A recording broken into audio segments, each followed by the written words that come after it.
bows and bow ties. I'm back. So, look, I wanted to do a little bit of a different type of video because I haven't really seen much of what I'm getting ready to talk about.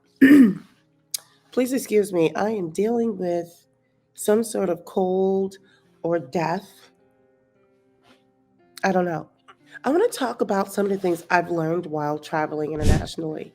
Now, these are coming from my perspective. All these things are my opinions, they're coming from my perspective.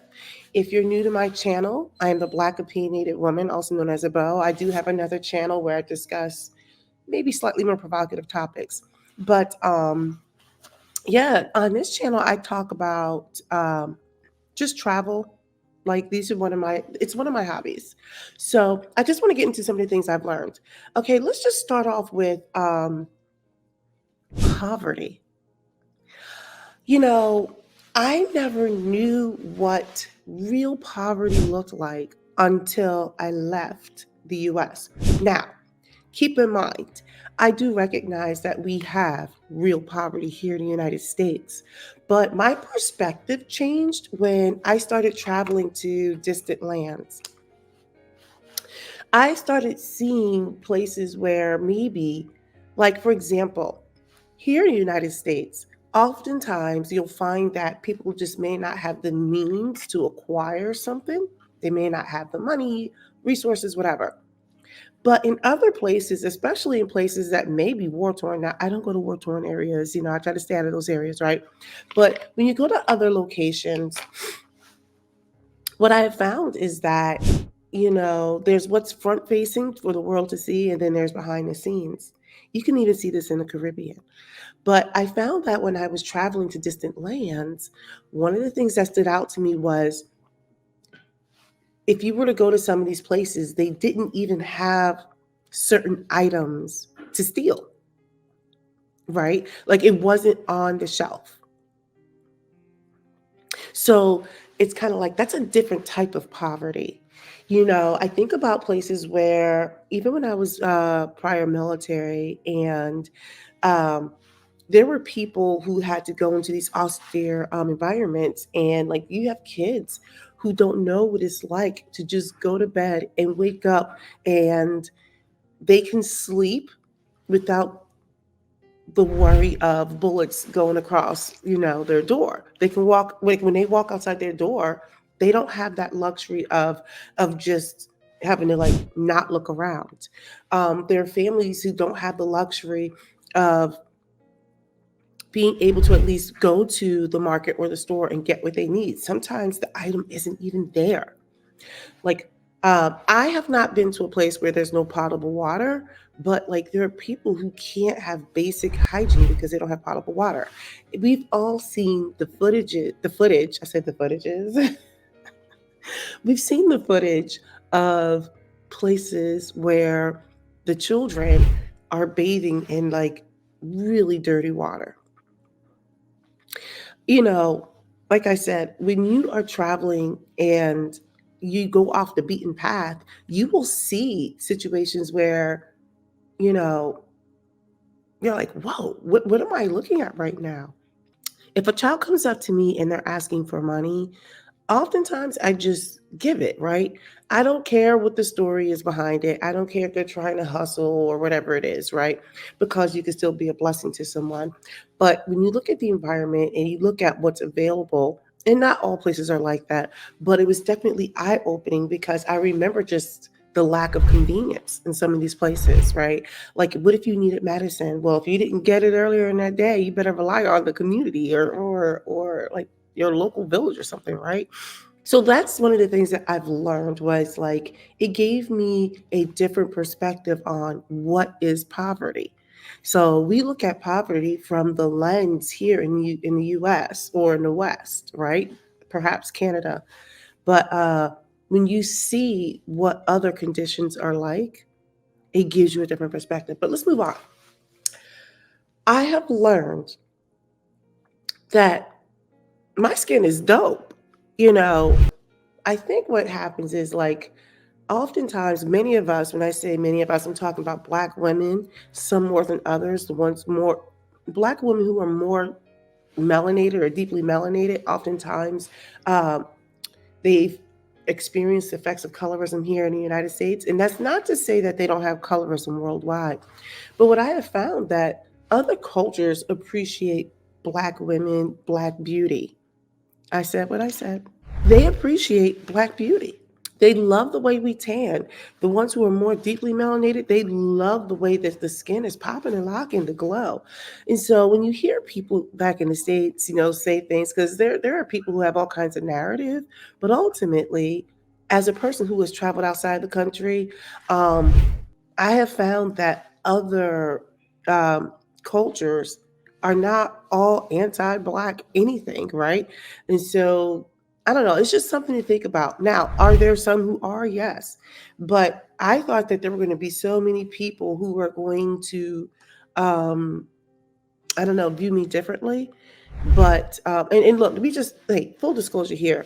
I am aware too that my skin hue is different than other skin hues, right? So I'm considered a lighter skinned Black woman. Nevertheless, what I have found is that I would travel overseas and men would just love Black women, darker skin, lighter skin. I have seen it, I have experienced it. I would say to piggyback on top of that, which I was talking about skin, I'm just going to say this. I would say the third thing would be our Blackness when we are traveling isn't all defining. It's not. I have found that although when you go to certain places, they are aware of race, but not as much, or it's different. Their concept of racism is different, right? I think in other places they probably do more ethnic discrimination versus race discrimination, because if you're going to a homogenous location, well, oftentimes you're going to find that their concept of racism is tough. Like they don't experience it, so they know logically that it exists, but it's not something that's pressing on them heavily. Like it's hard to explain. But anyway, I just found that when I was overseas in various locations, my Blackness wasn't totally defining. Now, I'm not saying I didn't stand out. What I'm saying is I was able to move around. It wasn't like this burden. Um, my husband is darker than me. He moves around just fine. I'm not saying you shouldn't be smart. I'm not saying that there aren't edge cases out there or people who experience these bad things. I'm just saying that as a person who's traveled, I've look, I'm just gonna rattle off the top of my head. I've been to Singapore, Japan, China, Thailand, all throughout the Caribbean, Belize, Czech Republic, Germany, Spain, um, Turkey, Holland, France, Belgium, Luxembourg. Did I say Luxembourg already? I've been to islands off of the Mediterranean. I've actually cruised the Mediterranean. I'm trying to think where else. I've been to Gibraltar. I've been to, the point I'm getting at is, my skin wasn't defining. People interacted with me like they interacted with a lot of other people. I'm going to move on. I have found that one of the fourth things I'm going to talk about was when visiting some of these places, I feel like happiness is different over there. People are willing to find joy in some of the simplest things. It makes me think of that India Irie song, there's hope. I can't sing it right now because I'm so whatever. But you know, do you remember the lyrics? She's like, back when I had a little, I thought that I needed a lot. A little was overrated. Or what I forgot what the words are. But a lot was a little too complicated. Zero didn't satisfy me. A million didn't make me happy. I think I butchered all the words, but you get my point. I don't like you guys judging. Don't judge my singing. The point I'm making was I would see people who took pride in their domicile. So they would come outside and they would sweep their front stoop. And I'm like, are they just sweeping air? Because there's nothing there. But every day they came out, they swept their front stoop. They didn't litter. They, whatever they had was really neat. And they took joy in some of the simplest things. And then they'll show you some of the simplest things. You know, I learned a lot. I'm going to talk a little bit about law enforcement. Why is my ear itching? I remember when I was in China one time, I saw a citizen's arrest at it was like it was a zoo. I cannot remember the zoo. I don't know if it was like the Beijing Zoo or whatever it was, because we flew into Beijing and then we flew into the, I want to say it was like the Yuan province or someplace. I cannot remember. It was a long time ago. But I remember we were someplace and we went to the zoo. Now, I was there for college, by the way. Anyway, so when I was in China, I remember when I saw this guy, like the whole group, like the masses came up to this guy and they were beating him up. It was like a citizen's arrest. I don't know what he stole. I don't know if it was a hot dog, a glass of water, a bowl of air. I don't know what it was he stole, but they handled that dude. I don't even think he got arrested. But I was like, I was standing there like a full on groupie. But just looking at the way they handle dispute, like the citizens will get you. But they didn't pull out a weapon. They used their fists, they used their hands, they used their mouth. They shamed him. I was like, oh. So that's just little things like that.